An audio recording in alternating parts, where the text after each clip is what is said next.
The internet has certainly changed how we buy comic books. It's so much easier now to locate a particular issue, a particular run, an old vintage comic book, an expensive comic book, now than it was even like 10, 15 years ago. You look at sites like eBay, like high-end auction sites like Heritage, even like Instagram and, whatnot. And the choices that you have are like dizzying. They're endless. But what was buying comic books like in 1970, over 50 years ago? I mean, if you were a comic book collector and you were looking for something in particular, where would you go? Or, if you had a particular question about a comic book, who would you ask? Well, this is Rocket's Blast Comicollector, and this is issue number 68 that was published in 1970.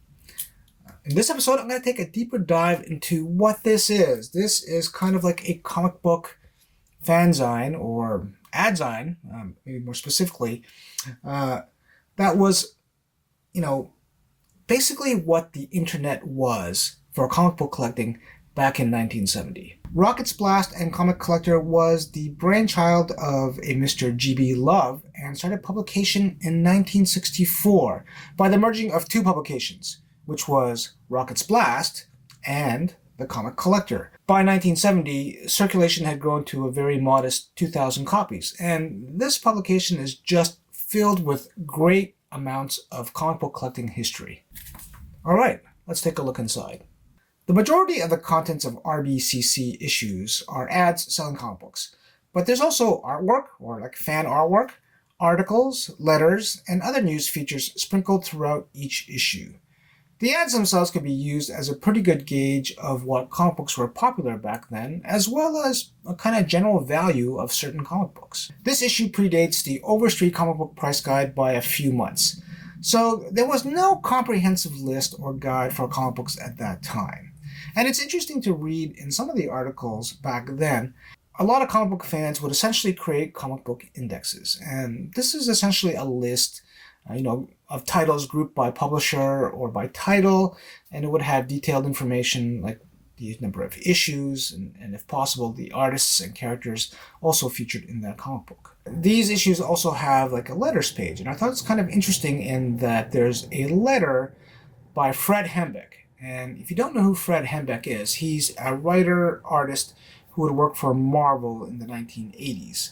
In his letter, he recaps the Alley Awards voted on by fans on the best comic books for the year, and he laments about some of the winners.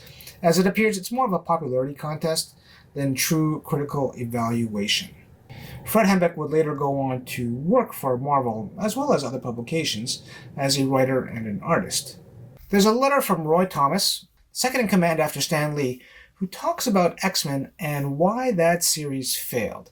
And it's interesting to note, he said the reason why the series was canceled was because of poor sales. And that's it.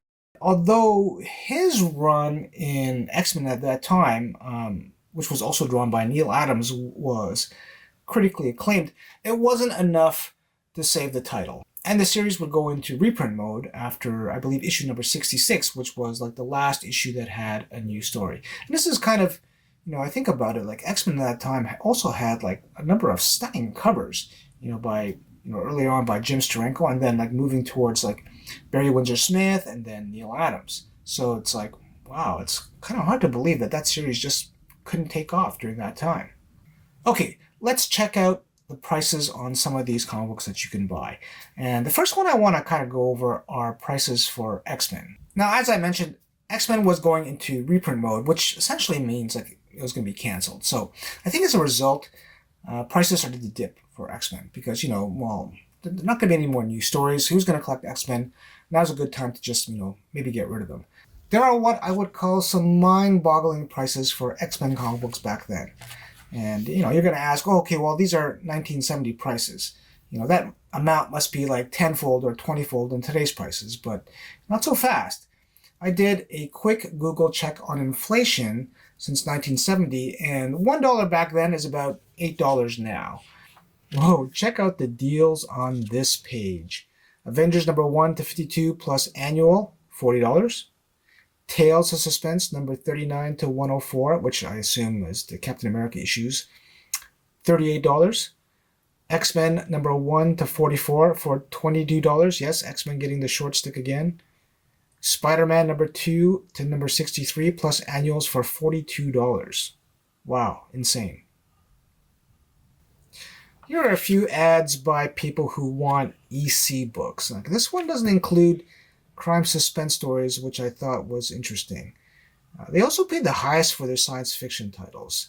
And this might tell you something. EC science fiction, even though it's expensive as it is right now, still may be underrated compared to the horror. But yeah, I get it. People, really like the horror covers. Oh yeah, here's the page that has the X-Men number 1 for $5. I think I'd also pick up the Fantastic Four number 1 for $15, please.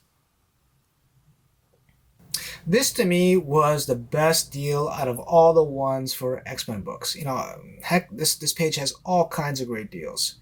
You've got 3 copies of X-Men number 1, a whole bunch of other issues, 51 issues altogether for $24. That's right, $24. The Spider-Man package is also insane. You have Amazing Fantasy 15, 2 copies of number 1, 47 issues altogether, $75. The cover price of the comic book in 1970 for a 32-page comic book was 15 cents. And if you were to convert that to today's dollars, it'd be $1.20. And I find that number to be kind of interesting because recently what DC has done is they've launched this kind of like cheapy line of comic books available at Dollar Tree stores. And the prices of these comic books is $1.25. And to me that, almost seems too cheap. But, when I think about it some more, it's not that bad. But if you compare it to the cover prices of new comic books, that's one of the reasons why I don't buy new floppy issues anymore. Like, in Canadian dollars, it's like $6 or more for a single issue. And, if I go to like a comic book store or a used bookstore, I can buy a lot of cheap older issues for often like $2 or less. Now, there's even one store which I frequent called BMV Books, and this is the Yonge and Dundas location for all you Torontonians watching. And they even have a section where they have comic books for $3 for $1. 33 cents each. And, I think about it, like, what can you buy with 33 cents these days? Not a heck of a lot. And that's kind of ridiculous. So, comic books are still cheap if you know to look in the right places. That being said, even at these prices where a lot of stores have comic books for like $1 or $2 or less, they're not exactly flying out the door. I think this is a good opportunity or a good experiment by DC to try these $1.25 comic books, and I really hope that they take off, and I really hope that they attract new, younger readers. Let's take a look at another one of these ads. And this time I want to take a look at this ad for cheap horror comic books. So this ad has a bunch of comic books, cheap horror comic books, as well as others, but I kind of wanted to highlight the cheap horror comic because this is an area that I like, and it's kind of interesting to see the titles that they have available for 50 cents each or $1 each. And, you have an issue of Beyond number 1, an issue of Ghost Comics, which is published by Fiction House, number 11. Fantastic Fears, number 8. Mr. Mystery, number 9. A lot of these are pre-code horror and, what I would call lesser-known horror titles, but still, kind of highly sought after, especially if they have a good cover. We also have a copy of The Thing, number 14 for $1. A copy of Tomb of Terror, number 16. And even titles that I'm not even very familiar with, like The Unseen, number 15, and a title I've heard of, Voodoo, number 16. Wow, so 50 cents each. That's just crazy. It's kind of rare to get any kind of insight on comic book events or comic book conventions from 50 plus years ago, and I was happy to come across a one-page summary of Miami Comic Con that happened in 1969. The report isn't specific about the number of attendees, but it appears to be very modest, with probably under 100 people, and the guest of honor was C.C. Beck of Captain Marvel fame. This was also just around the time San Diego would also have its first ever comic convention. And as you may know, San Diego has become a convention of monstrous proportions. From very humble beginnings, San Diego Comic-Con has become a cultural event. But a lot of old-timers will lament that it's not the same show as it used to be. Whereas before it used to be a very comic book-centric convention, now it's become highly commercialized. The dealer section these days only takes up a small portion of the convention hall, and it's usually tucked away somewhere in the back. I personally have never been to San Diego Comic-Con, and if I'm going to be honest, I'm not so crazy about maybe going just because it's no longer really a comic book convention, like a comic book collector convention. I think for me, I would like to probably check out something like Big Apple Con or Terrific Con that's a lot closer by and more accessible, and they certainly seem to be more comic book centric. There's also some fan artwork in these publications, and there was a 2-issue spread by Don Newton. Don Newton would go on to do quite a bit of artwork for RBCC, including some nice covers, and in this issue he did a 2-page story. Don would go on to work for mostly Charlton, but he also did some work for Marvel and DC. Sadly, he passed away from a stroke at only 50, working on Infinity Inc. for DC Comics. He did some pretty amazing covers for Charlton, most notably for The Phantom. I kind of want to give a summary of some of the ads as well, too. Certainly what I've noticed, even back then in 1970, timely comic books were expensive. Compared to other titles at that time, more expensive than DC. As well, it also seemed that Captain Marvel or Wiz Comics were very popular with collectors. What I didn't see as much in this issue were ads for other publishers which I thought may have been popular, like Fiction House as an example. Not many ads for Planet, Jumbo, Fight Comics, or Wings, or any of those titles. However, what is very popular for certain, though, were EC comic books. EC comic books now are very popular with collectors, and back then, very popular as well. And as well, very expensive. It's kind of interesting to note that an issue of Frontline Combat #1 is just as expensive as Amazing Fantasy #15. Now, to be fair, at that time, publication 1970, Amazing Fantasy 15 had only come out 7 years prior to the publication of this issue of RBCC, whereas Frontline Combat came out, in the 1950s. I also want to show a partial list of the 1968 Alley Awards. I mentioned earlier Fred Hembeck's letter, and he laments that Sergeant Fury won the Best War title and not Star-Spangled War Stories, which featured Enemy Ace at that time. Shame! One item in particular I thought was interesting was Best Cover, which was Shield #8, not Shield #5. Shield #5 is always kind of singled out as a classic cover, but I always thought that #6 had a better cover and that #5 was overrated. I even like #4 more than #5. As I mentioned earlier, RBCC has a lot of useful information for collectors. I thought this was a great page that lists all the major events early in the Marvel Silver Age. It's also pretty cool to see some of the questions asked by collectors to other collectors back then, and they would publish these in a lot of the pages.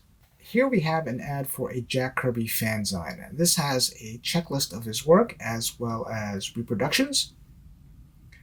Here's a close-up of a film list that they're showing at a future comic book convention. No doubt horror movies were popular among comic book collectors back then as well.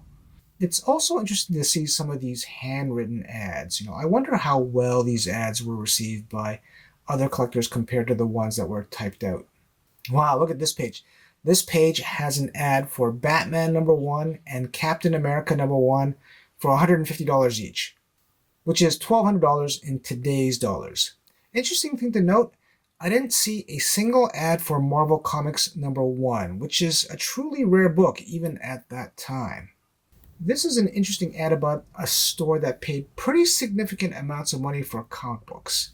I would have loved to have seen what was in that Carl Person collection. Heck, any of the collections that they mentioned here. There's also some ads for original artwork for sale, and while more expensive, they were certainly still very cheap. This page has got artwork by John Romita, Murphy Anderson, Bill Everett, Alex Toth, and even Frank Frazetta for sale. This page is very special though, for original artwork. First of all, it's an ad by Gary Dolgoff, and Gary still sells comic books these days. He even has special sales. And Gary, if you ever see this video, I hope it brings back some fond memories.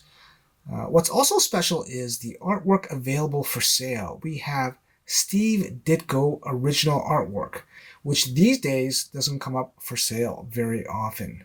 Original artwork for Spider-Man and for Doctor Strange, $17.50 a page. I also wanted to mention this page, and it's also very special because it's an ad for Captain George's Comic World, perhaps the first store in Toronto dedicated to selling comic books. The CBC, which is the Canadian Broadcast Corporation, actually interviewed George at his store in 1970, and I'll add a link to the full video in the video description below. You really have to check it out. This is a rare video showing what a comic store looked like in 1970, and it's really worth your time and quite breathtaking to have this kind of quality footage for a comic book store from that time.